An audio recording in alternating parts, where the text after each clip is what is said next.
All right, Brandi, you can unmute. And Jennifer, are we ready?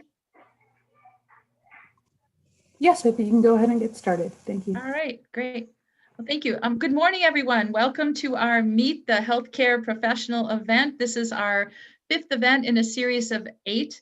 I'm Kathy Karshner. I'm your moderator for today. I'm the Executive Director of the Center for Healthcare Careers of Southeast Wisconsin, and we are sponsoring these Meet the Healthcare Professional events along with our partners who are Advocate Aurora Health, Ascension, Children's Wisconsin, and Freighter. First, a few housekeeping details. Everyone, please make sure that you keep your microphone muted so we don't have any background noise to distract. Only later in the presentation, we're going to be taking a few minutes to do a little short quiz competition just for some fun to allow you to show off some of your knowledge. So even right now, you could pull out your cell phones, your smart devices, or add an extra tab on your computer and go to www.kahoot.it. That's www.kahoot.it. So you can be ready to play along when we get to that quiz later in the presentation. So our healthcare focus today is surgical services. And joining us today, we have Brandi Lesik, and she is with Ascension. Welcome, Brandi. If you want to go ahead and introduce yourself and just tell us a little bit about your background. Absolutely. Good morning, everyone. My name is Brandi Lesik. I am a certified surgical technologist, also known as a CST. I also am an instructor for the ST, the Surgical Tech program with Gateway. I have been a CST for 10 going on 11 years now. I just joined Gateway in the last, this is my second semester now. And I've worked for Ascension for about going on a year now.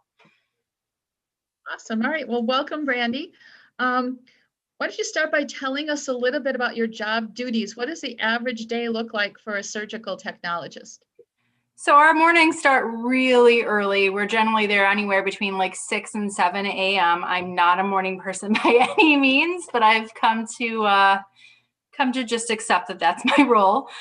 We get there in the morning, we get our rooms situated, we collect all of the equipment, the supplies, the instrumentation that will be needed for our surgeries for the day.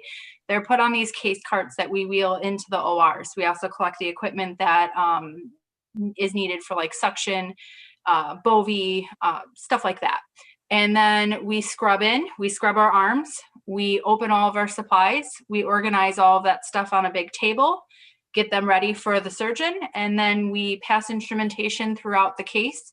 And we also are expected sometimes to assist the surgeon during the surgery itself.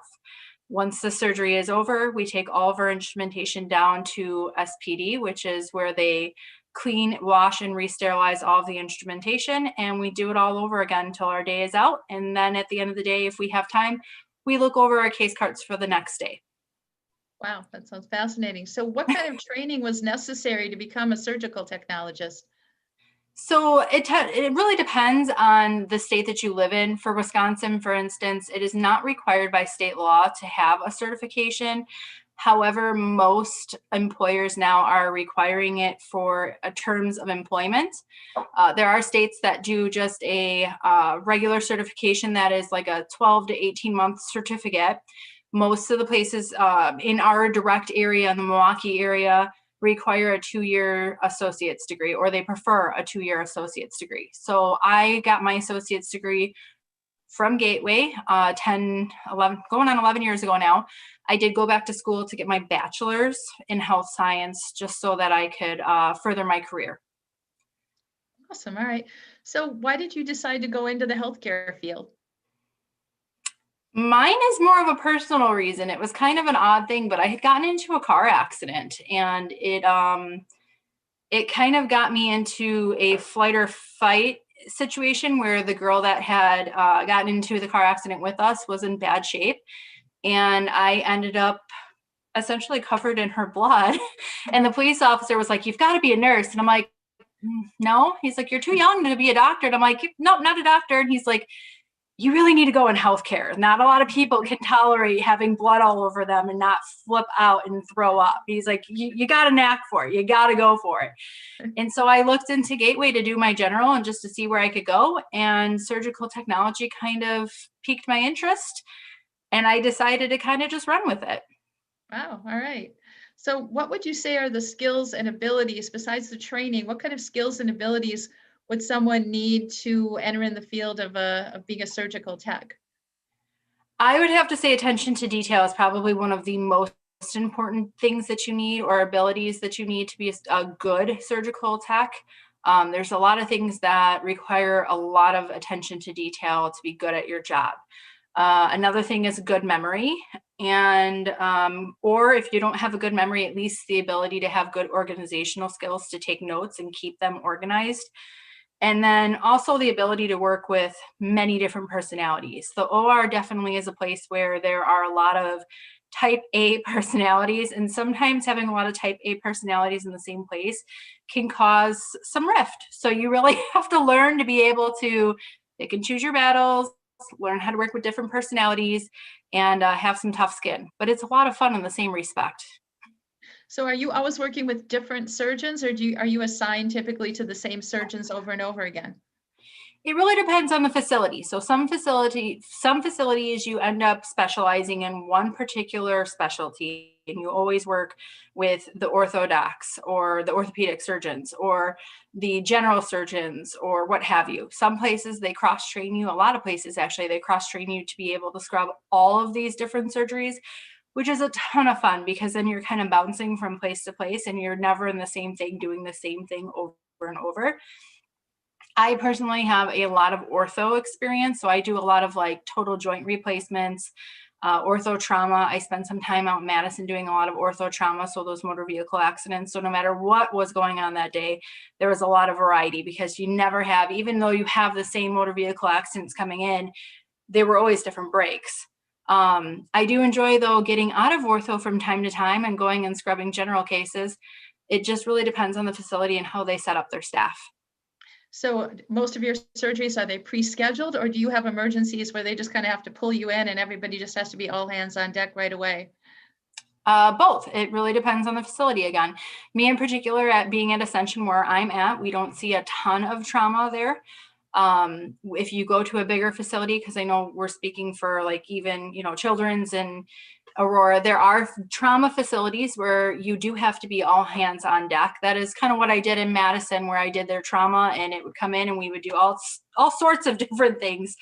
Where I'm at now, it's more controlled and scheduled. Although we do see, especially in the winter when the elderly tend to break their hips more, they'll come in, they'll add on. And that's where our call team comes into play. So depending on whether or not we're on call, depends on whether or not we have a 8-hour day or a 12-hour day. All right. So what advice would you give a high school student who may be interested in this career field? What could they do to prepare while they're still in high school? Do the extensive research. I know there's not a whole lot of highlights on surgical technology. There's not a lot of information. I had never heard about it prior to the car accident experience that I had, and I kind of went and looked. But there are some really rewarding things about being in the OR. Do the extensive research for what the field completely entails, because there's a lot of, I think, especially being the instructor now of the program, there's definitely a lot of students that come in that don't understand entirely what our job entails. So do the research. There's plenty of things out there. Go to ast.org. They'll outline tons of information for you guys. The program itself is pretty labor intensive, but it's very, very rewarding. It's very rewarding to be a patient advocate and be part of that surgical team. There's plenty of surgeons out there that will say that they couldn't do their job without us, because they really rely on us to make sure that their rooms are up and running properly. And then if you're planning on going into an ST or the surgical tech program, definitely make sure that you look into colleges that are accredited with the AST, because not all of them are created equal, and some of them you cannot sit on the board certification exam. And if you can't, you may run into problems down the road, because although it's not required right now, it is pushing in that direction that sometime soon in the near future, certification will be required in the state of Wisconsin. And it's definitely something that is looked upon as a positive thing for employment in this area. Yeah. And you said that was ast.org that they Yes. get more information? All right, maybe we could put that in the chat, Jan. AST is what governs us. Okay, very good. Thanks for that. So technology is an increasingly important part of healthcare. How much technology do you use in your career, and what type of technology is used? A lot of the technology that we use is like the computer systems for patient records, x-rays. It's called PAC systems. So we'll pull up, for instance, like I do a lot of ortho, I'll pull up the PAC systems and look at the x-rays of the patients so that I have kind of an idea of what I'm doing. Another really cool thing that technology has brought us in the OR is robotic surgeries. If you guys have not seen that, it is so cool. Go look up the Da Vinci system. It is one of the coolest things you'll probably see in our lifetime, where they literally sit at a console and the surgeon plays almost like a video game with their hands, and it operates on the patient bed. And the benefit to that is if you have a world-renowned surgeon that is, say, in the UK, and you want them to do your surgery, you have a one-in-a-lifetime surgery, they can actually do the surgery from the UK in the US from across seas on a console. It is one of the coolest things you guys can wrap your heads around. So technology definitely plays a huge part in our world in the OR. Cool. So what do you enjoy most about your job? My coworkers. My coworkers are actually really cool. My coworkers make going into work a lot of fun, but being a patient advocate more than anything, it's something that, you know, when you go into the surgical tech program or in the OR anywhere, even as a nurse, you don't realize how much it is so important to advocate for those patients that come in, because more so than when they're in the office, because they're asleep, they can't advocate for themselves. So it is really our responsibility to advocate for those patients. I think that's probably one of the most rewarding things of my career.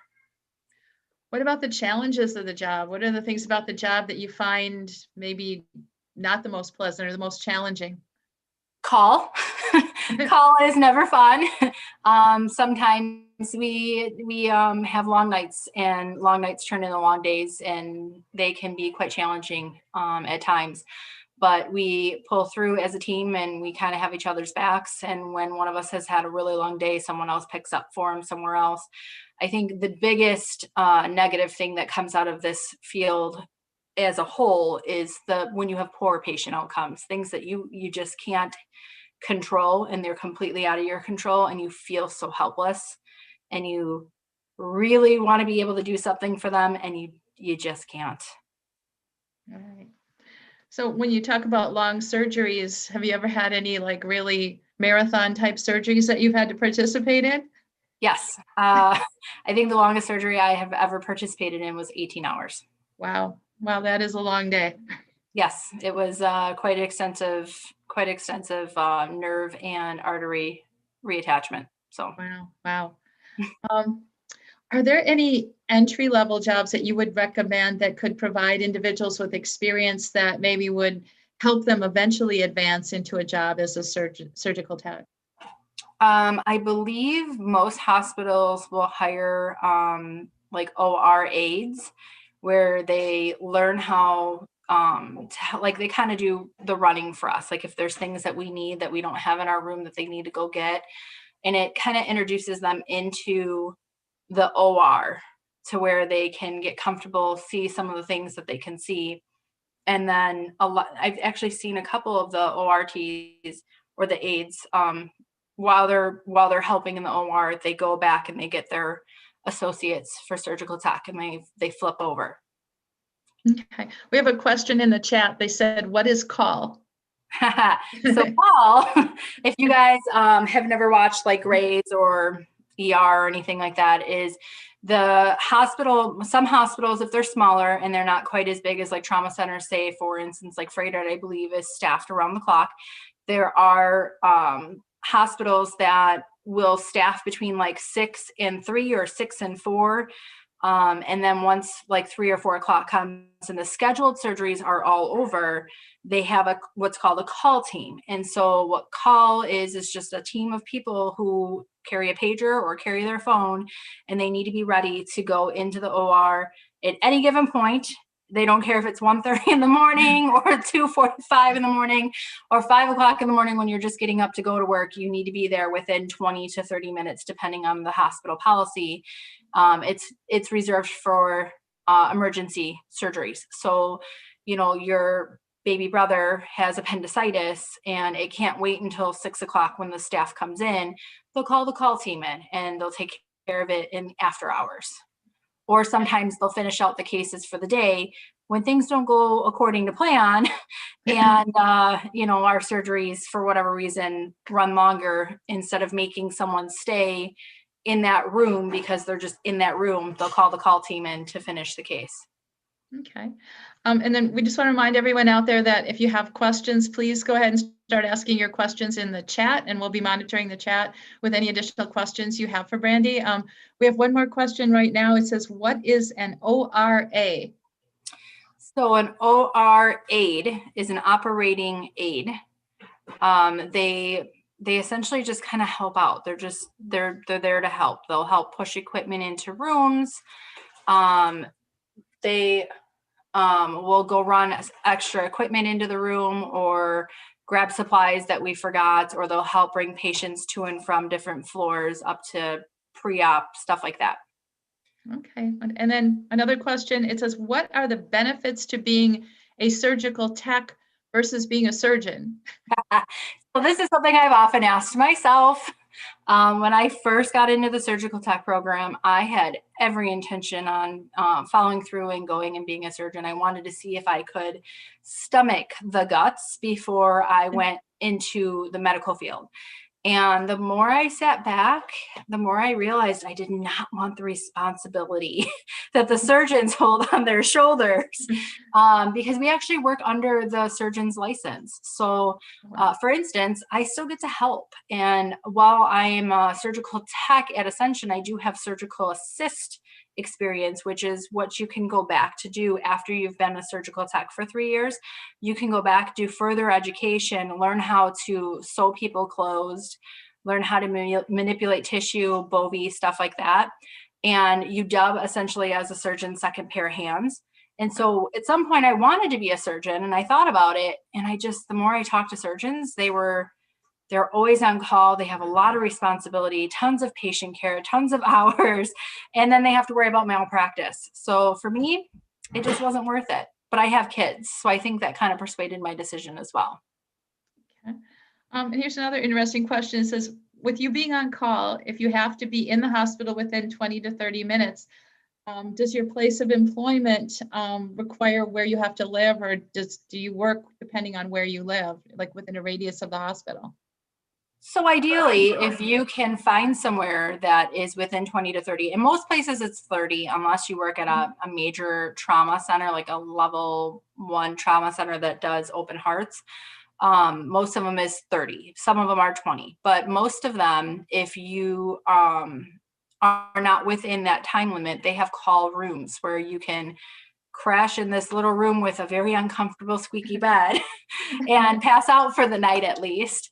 And then you kind of just hang there. I mean, that's kind of where coming, for instance, from our facility, we're a really tight knit group of employees. We're all kind of friends. And if I needed to, I'm sure I could crash at one of their houses.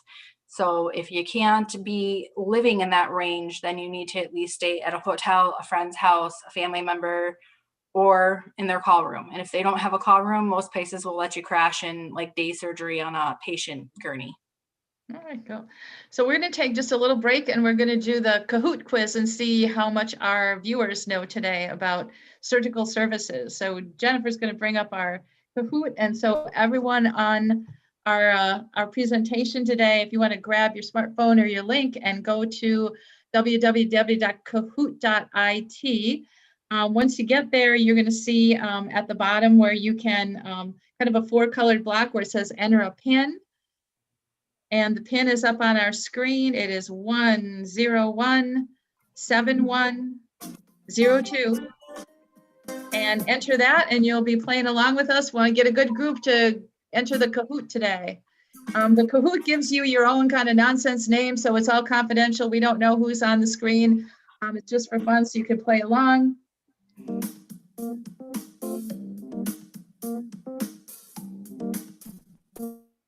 All right, we're getting group. Let's give it a few more minutes yet for everybody to get in.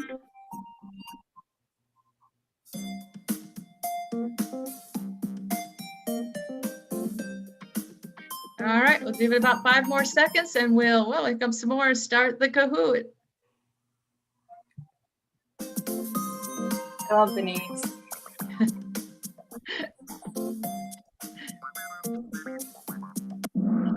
All right, here we go.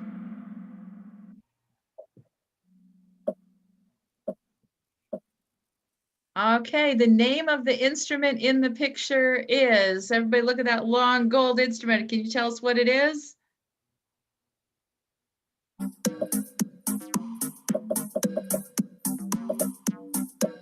All right, 5 more seconds to come up with your answer.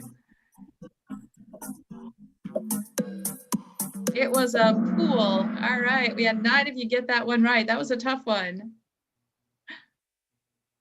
All right, we have Dazzled Alpaca is in the lead, followed by Adorable Elk. All right, a true or false question. A surgical technologist can be trained to participate in surgery.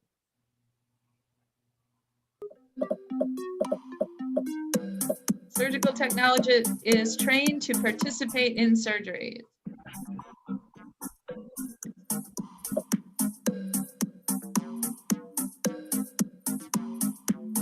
All right, 17 of you got it right. Dazzled Alpaca is in the lead. Another true or false question. A surgical, oh, there it goes. Surgical technologists only work in one specialty.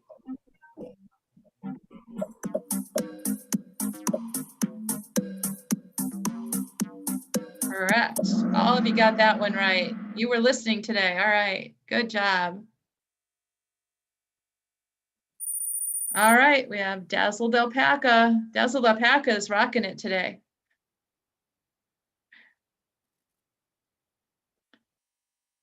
Question.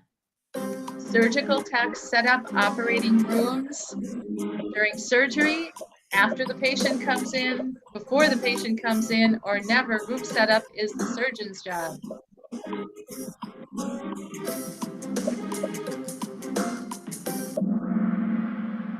All right, good job, everyone. Before the patient comes in.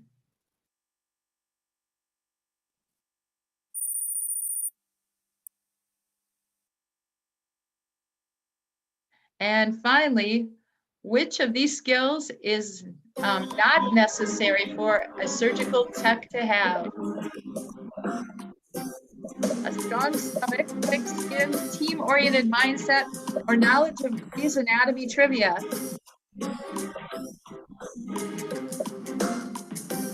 All right, good job. All right, let's see who won. Who's on the podium? Dazzled Alpaca is third, Space Emo in second, and the winner, Joyful Cat. All right, good job, Joyful Cat. Thanks everyone for playing. We're going to go into the chat now and just look at some questions. One of the questions is, we hear the title surgical technologist and surgical technician. Are these two titles interchangeable, or is there a difference between the two jobs? It depends on who you ask.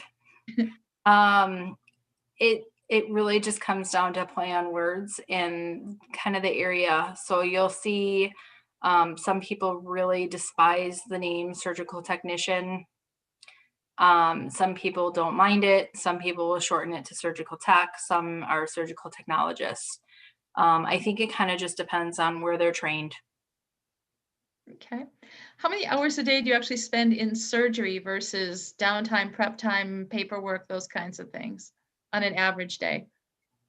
I would say in an 8-hour shift, there's usually about an hour before surgery where we're getting all of our stuff together for the day. And then your turnovers in between rooms tend to be a lot quicker. So you get that hour in the morning to get all of the equipment in the room because a lot of it is reused throughout the day. I would probably guess there's probably 5 to 6 hours, maybe 6.5 hours that we're actually in surgery. The other 2 to 3 hours is prep before and after. It depends on the surgical schedule too and how many times you're turning over a room. Okay, great. How has COVID affected you in doing your job? COVID has been very difficult, I think, for everyone in healthcare. When COVID first hit back in the March of 2020, we shut down surgeries completely, except for only emergent, truly life-threatening emerging cases. So at that point, most of us were expected or asked to go to ICU and help. We were screening at doors. We were helping the ICU nurses. That lasted for quite a few months before we were able to go back to at least a 25%, where we were doing 25% of our normal surgeries. Even now, it's affected it because we're doing COVID tests for all of our patients beforehand. So if they come back positive or they don't get them done, which some of them don't, they forget about it, then we have to cancel their surgery. So our surgical schedule has been a tad lighter than it was, pre-COVID. But I feel like things are starting to pick up now because we're getting more in the routine of doing our COVID tests before surgeries happen, and they're picking back up. All right, thanks. Thanks for that. Someone is asking, could you walk us through an average day on site, like start to finish? Do you have to do any inventory setup? Do you have to clean up? Do you have to sterilize? And is there much downtime normally in your job? That really depends on the facility. So some facilities have what is called EVS, and they help us turn our rooms over. Some facilities do not. And so at the facility that I am at, we come in the morning, we spend about an hour gathering all of our supplies, equipment, getting it into the room for the day. We'll do our first surgery of the day. We'll turn our room over while EVS is turning our room over, because we're one of the facilities that does have EVS that helps us. EVS will be turning the room over and cleaning everything as we are getting our next case cart and our supplies together for our next surgery. That's usually when we'll run and go grab our bathroom breaks, or we take our case carts down to SPD, which for us is on a different floor. If we get back and they're not done, we pick up rags and we help them. We help mop. We're not too above that to help. There's definitely facilities that do not have EVS, and we are turning over the room all by ourselves. And then at the end of the day, there should be a terminal cleaning, which again, if you have EVS does on off hours. If you do not have EVS, which I've worked at facilities that does not, then we have to do a terminal cleaning of the room before we leave, which is where we wipe down every nook and cranny in that entire OR, the cords, every single box, the ceiling, the walls, the floor, underneath the pads of the OR bed, the keyboards, the computers, every place that you could possibly imagine gets wiped down. Wow. All right. Someone's asking a question. So as a surgical technologist, when it comes to getting the required degrees and training, do you also get some hands-on training beforehand, like clinical practice before you actually start working? That's a great question. And the answer is yes. So no matter what facility or what college you go to for your training, you will get hands-on. They call them clinicals. So you'll spend some time doing your book work, which is very extensive. It's a lot of training crammed in a very little bit of time. But if you can get through that first semester, it gets easier from there, I promise. And then you go into clinicals where you get to put all of that stuff that you learn through the book into action, and you go into the ORs. We do it very slowly. This is kind of cool because I can speak from both perspectives as the ST, one of the program instructors with Gateway. So we do all the book work, and then we bring you into what's called skills apps, and that kind of introduces you into the OR, teaches you about the different aspects of the OR. You spend a day shadowing the circulating nurse. You spend a day shadowing a surgical tech. You spend a day shadowing the anesthesia tech. You spend a day following SPD, which turns over all of our instrumentation, so that you understand how team-oriented the OR truly is and how important each aspect of those jobs are to the OR functioning properly. And then you spend 4 rotations in clinicals where you are precepted by surgical techs that are in the field already at that facility, and they slowly teach you about these different surgeries and the critical thinking that goes into our jobs. Awesome, excellent. Great information for our students today. One of our students was triggered by the Grey's Anatomy answer on the quiz, and they said, how realistic are the things you see on TV? When you see Grey's Anatomy and people are in surgery, is that even close to reality, or is that all fabricated? So sometimes I have to smack my hand on my forehead when I watch Grey's. And sometimes it's actually really cool, because some of the things that you guys see in Grey's, as far as like the weird procedures that they do, these once in a lifetime procedures, some of those are actually based on true stories in the world of things that have actually happened. For instance, there's a episode where they do like a face transplant. That happened, guys. Separating twins, that stuff happens every day. There's definitely episodes that very frequently mock what is going on in the medical world, but there's times where they have like a Yankhauer suction for their trach, and I just have to like, oh, like why? So yeah, some of it's real, some of it's very fabricated. What you don't see a lot of is the hooking up in call rooms. That doesn't happen. Most of the people that are in the medical field are very professional. We don't entangle our professional world with our personal life. There are very few people who are actually married that work in the same OR. There's not a lot of that drama that goes on. And I can't remember her name, the surgical tech, the little Asian lady that's like in every single, what is her name? Someone knows her name. I know they do. She's real cute with the glasses. We don't do that. Like, we all take turns going into different procedures. I know she's in like every single procedure that they show on there. There are times where like they scrub their arms and then they put their mask up, and I just like have to shake my head and go, oh my goodness. But some of it's pretty realistic. There are times where our patients do tank, and they do code on the table for no reason. I think the biggest thing is a lot of times you'll see in Grey's that there's like 2 surgeons or 3 surgeons or 4 surgeons working on one patient. That rarely happens. That's usually a surgeon and a surgical assist, or a surgeon and one of their PAs, or a surgeon and one of their nurse practitioners that are scrubbed in across from them. So very rarely do we have 2 to 4 surgeons scrubbed in on one case. All right, so everyone can look at Grey's Anatomy with a little bit more of a question mark now, and assess it a little differently after that. Oh, and by the way, the answer to your question is Dr. Yang. Someone helped you out in the chat. No, not Dr. Yang. It's the surgical tech. No, Dr. Yang is the cardiologist. I used to watch religiously until I started getting more into the medical field and like working more, and then I realized how much of it's like not realistic. There's it's the surgical tech she's older, and she's got the glasses on, and she's the one that passes the instruments all the time, and she's in almost every single surgery. Yes. Whoever just answered that. Yes. Oh, there we go. All right. So now we have the answer to that question too. We can all sleep tonight, and we're all gonna go home and watch Grey's Anatomy now, because now we want to know more.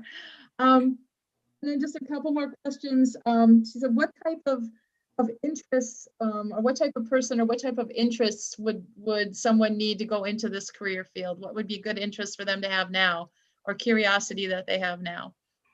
Anatomy. Anatomy one. So my 14-year-old daughter is actually dead set on going into the medical field. She wants to be a surgeon. And some of the things that I have, my son actually wants to be a radiologist as well. They want to go to the medical field, both of them, and they're only 14 and 16. And something that I am teaching them right now is medical terminology and your anatomy and physiology, because we don't just pass instruments, guys. We definitely need a round idea of how the body works and the anatomy so that we could be good at our jobs and we can help in those cases where things do go south. You need to be able to do that critical thinking, and you really just, you need to know how the body works so that you can be prepared. It's amazing how many people think that we just pass instruments, but when things go south, your surgeon wants someone in the room that knows their anatomy and physiology well. Are there surgical nurse practitioners? So I don't think you can be just a surgical NP. So most of the NPs that go into this field are their NPs for the clinical side as well, and then they come into surgery. So essentially, if you want to be a surgical NP, you have to be an NP to a surgeon and make that part of your contract that you get to go into surgery with them. Okay, all right. Some students are asking about job shadowing opportunities, and we've had that at past presentations as well. Right now, because of COVID, the hospitals aren't doing job shadowing. It's just a safety to protect, students coming in, to protect patients. Visitors to the hospitals are extremely restricted right now, which is one of the reasons we're doing these Meet the Healthcare Professional events. It's kind of a way to at least get you exposed to these careers. Well, we can't get you into the systems to do the job shadows, but we're keeping our fingers crossed that in the future, hopefully the near future, that those job shadowing opportunities might be coming up again. So just, keep your eyes open for them. And again, we're hoping to see those in the future. So right now there's really not a lot of job shadowing opportunities that we can offer. And then we have another question, just said, what is the number one reward that you look at for your job? What is your biggest reward in doing this job? Patient advocacy. Honestly, it's just knowing that we have a hand in life-altering decisions and surgeries for patients. Not all of them are as dramatic as Grace, where it's life-saving, but sometimes it is. There are times where we get in there and we go in for something completely unrelated, and we find out that patient has something else going on, and being a part of that team to know that, we may have saved them years, months, whatever it is on their life, that's pretty cool. I mean, sometimes it's about patient advocacy. As simple and small as that seems, it's a big deal because they don't have a voice when they're asleep. Very good. All right, one final question. Any tips for future students that are interested in this career field? Any final parting words for our students? Do your research. Not all programs are created equal, and it's really transitioning. It has been for a while. It's a slow transition, but it's getting there. And make sure that you go to an accredited program that you could sit with your exam, because there are so many students that they don't realize that not all colleges have accredited. They may not necessarily be accredited with the AST, and then they can't sit for their board exam, and then you waste 2-3 years on a degree, thousands of dollars in money to find out that you can't sit for a certification. And so many hospitals in this area now are requiring it for employment. Great advice. All right, well, Brandi, thank you so much. This was fascinating stuff. This is a career area I wasn't, didn't have a lot of knowledge in, but was fascinated by. I think we were able to give a lot of good information to our students today and pique some interest there in this really, really cool career area. So we appreciate you taking time out from your day and meeting with our students and giving us an overview of surgical technologists. Very exciting. You're welcome. Thank you very much for having me, and best of luck to all of you guys. The medical field is a very rewarding career path to go no matter where you go. So I wish you all the best of luck. All right. Thank you so much, Brandi. Thank you. And thank you to all of you for joining us today.